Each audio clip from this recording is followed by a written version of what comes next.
All right, so stoichiometry, everyone's favorite subject, not.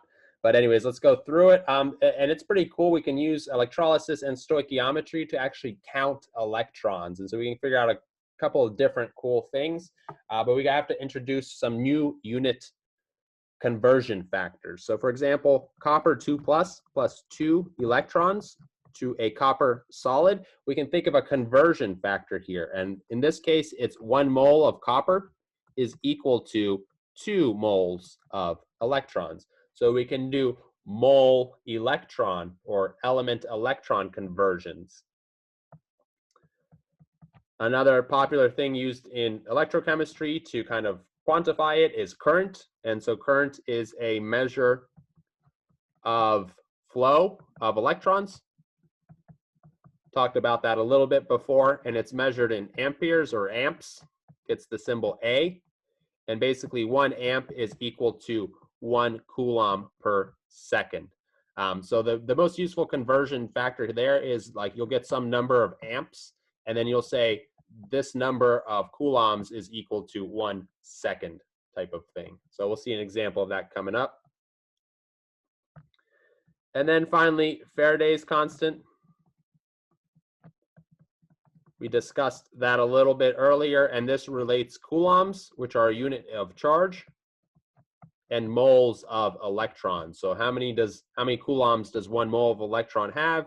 And so 1 Faraday is equal to 96,485 coulombs per 1 mole of electrons. And so the useful conversion unit here is 96,485 coulombs equals 1 mole of electrons.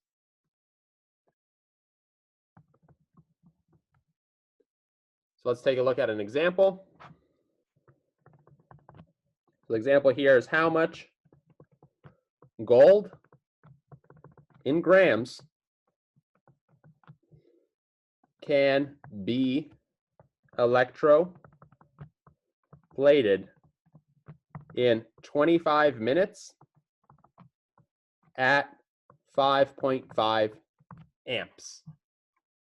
And then it gives you this equation of gold 3 plus 3 electrons is equal to solid gold. And so here's how I recommend doing stoichiometry. I've been focusing a lot on how to kind of simplify stoichiometry because I've noticed a lot of students, even though they've taken Chem 101 or are taking Chem 101, they're just bad at stoichiometry. And it's really not that hard of a topic. The main thing is organization. You want to be well organized. So what I like to do is I like to put on one side what I want. What do I want? And if we think about this question, the question is asking how much gold in grams, right, do you have? So that's what I want. I want some number of grams of gold. And so measurements in general have 3 different factors to them, or 3 different parts to them. First of all is a number, so 1, 2, 3, 4, 5, 10, 11, whatever the number is. The next is the unit, grams, moles, liters, seconds, blah, blah, blah, whatever, whatever, whatever. And then finally at the end, probably the most forgotten one is the subject. So what are you talking about? Grams of, eggs, of gold, of electrons, of, whatever the heck you're talking about. So I like to put what I want on one side and then what I have on the other side. So let's go through this question. It says 25 minutes. So that's a piece of data that I have at 5.5 amps. Think about what amps mean. Amps are coulombs per second. So 5.5 amps is equal to 5.5 coulombs per second. And so we can rewrite that as 5.5 coulombs is equal to 1 second. From this equation, we're given another piece of data, and that it's for every gold, we need 3 electrons. So 1 mole gold equals 3 moles of electrons. And then let's go ahead and get started and think about where we're going to go. So again, another tip for where do you want to start, that's another thing that a lot of students have a problem with is, you have all these numbers, where do you start? So my suggestion is to start at the thing that is not a conversion unit. So for example, this one compares amps, coulombs, and seconds. That's a conversion unit. This one compares coulombs and seconds, so it converts from one of the two. This one is moles gold and moles electrons, so it converts between the two. The only thing that's not a conversion unit is the 25 minutes.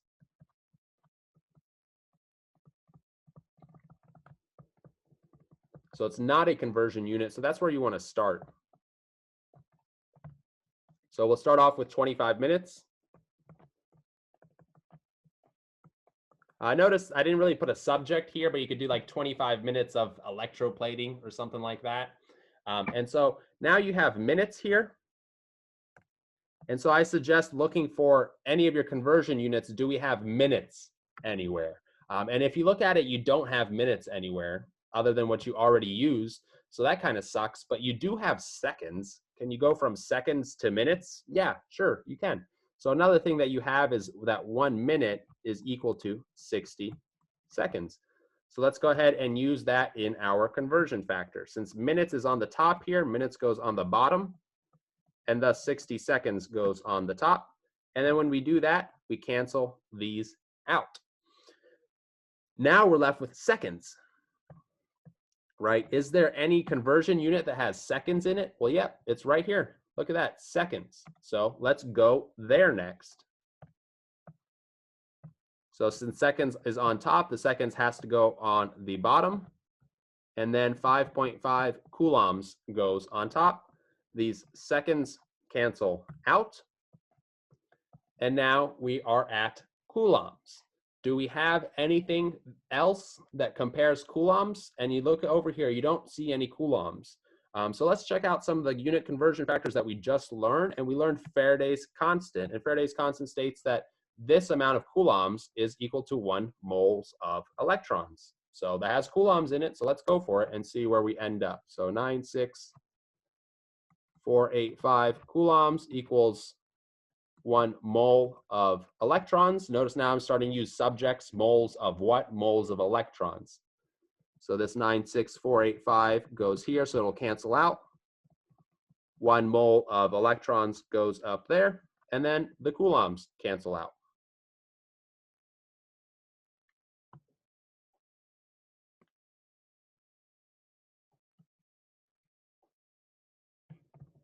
All right, now we're at moles of electron. Do we have any unit that compares moles of electrons to something? And the answer is yes. Yes, we do. Look, we've got moles of electrons, and it's compared to moles of gold. So we put 3 moles of electrons down here, so it'll cancel out, and 1 moles of gold up here. All right, now we're at moles of gold. Is there anything that compares moles of gold that we haven't used yet? And the answer is no, we don't have anything here. But if we think about what we want to get to grams. And at this point, grams and moles, that should be a very easy conversion for you, right? That's the use of molar mass. And so if we find gold on the periodic table, we see it has a mass of 196.97 grams per mole. So what we can say is that 196.97 grams of gold is equal to 1 mole of gold. So moles on top, so it goes on bottom. 196.97 grams goes here. And then these two cancel out. Now we're left with grams of gold. Is that what we want? Yep, it is indeed what we want. And so we can just do all the math now, and you get to 5.6 grams of gold. So overall, not too bad. The 2 new units you want to keep in mind are current and then Faraday's constant, as well as these moles of an element to moles of electrons conversion factor. And then again, I highly just recommend using this method. On one side, write what you want. On the other side, write what you have. It's going to be a whole bunch of conversion factors. One of them won't be a conversion factor. The thing that's not a conversion factor, start there, and then just start canceling units out until you get to where you want to go. So I've had like pretty good success with this in terms of kind of students doing well. Just in my last class in Chemistry 101, I had a student get a very tough question correct. And she actually came to my office hours and you know, said, hey, I didn't actually know what was going on during this question. I didn't really know what I was doing. All I did was kind of follow your method here of just kind of starting with a thing that's not a conversion factor and just, you know, keep finding similarities to cancel stuff out until you get to where you want. So it's better for you to understand what is actually going on, but it's also good to understand that you do have a method to rely on. So practice, practice, practice.